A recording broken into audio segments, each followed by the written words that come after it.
Welcome, Loreseekers. We took a big break with Chronology, but now we're back. Revan has emerged as Revan Reborn. After years of being a prisoner to Lord Scourge, he has escaped with the help of one of his loyal companions and good friend, Meetra Surik, and Scourge becoming a turncoat. Scourge would lead Meetra and Revan to a cave at the outskirts of Koss City.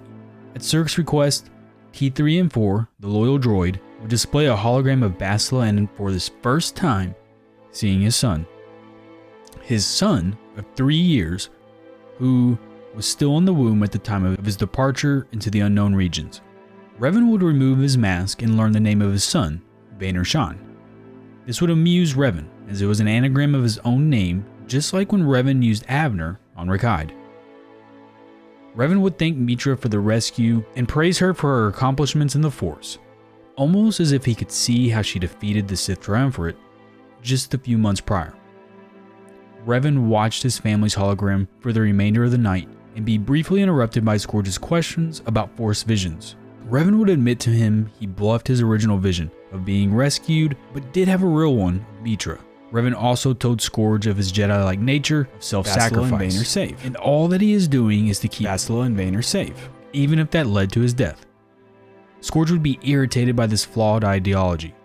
Revan, Meetra, and Scourge would all agree, however, that they must face the Emperor, for it was too late. The morning came quickly, and the three traveled on foot to the Citadel, and used Scourge's rank to be escorted to the throne room. The captain of the guard near the throne room, Yari, would recognize Revan's mask, and the fight was on. Revan would blast the doors to the throne room open, while Scourge would face Yari. Meetra took the extra guardsmen, and Revan took out the guard inside the doors with his lightsaber.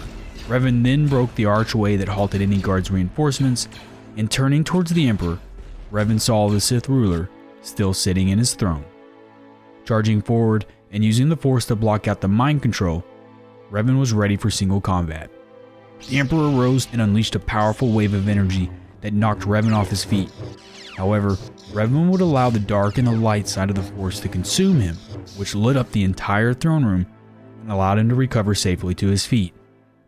Revan would deflect bolt after bolt of lightning. Eventually one would deflect back to the Emperor, which angered him, and he would send out a blast of Force lightning so powerful that Revan had to attempt to consume it, much like he did against Nyriss, and what Yoda would do thousands of years later against Darth Sidious. But this time, it failed.